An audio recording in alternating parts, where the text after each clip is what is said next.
Hi, so I just finished watching your video, and I feel like there's a lot of different things that I could relate to in your video as well. One of them being I have a ton of family that lives in Puerto Rico, so um, I also know Puerto Rico pretty well, and then also um, Spanish wasn't my it wasn't my first language, but it is my second language. I'm also fluent in both English and Spanish, so that was just like a fun, cool coincidence.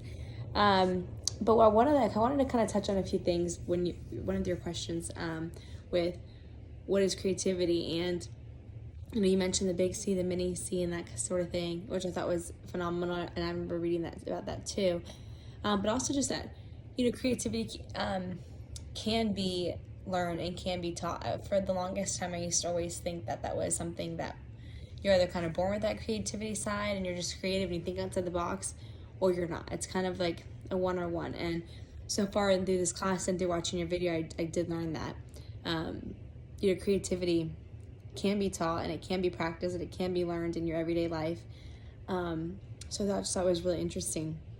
And then I know you mentioned that you want to be a attorney, and so I think that's so awesome. And some of the things how you were mentioning, how is it going to relate to you in your career, and how you're going to apply this to yourself and in your everyday life. And a lot of your responses is really similar to mine, as I want to go into medical sales, and you mentioned a few things about how you have to learn how to communicate with certain people in certain environments. That's the same thing for medical sales. When you're talking to different doctors, you have to know how to communicate with them. And so I just thought that in a lot of different ways, we kind of have the same answers, but in different careers and in different paths. And so that's kind of brought me back to what is creativity, and it really is a not a one shoe fits all, and it kind of can fall into a lot of different categories. But I really enjoyed watching your video, and I thought you had a lot of great information and a lot of different points that I hadn't necessarily thought of before.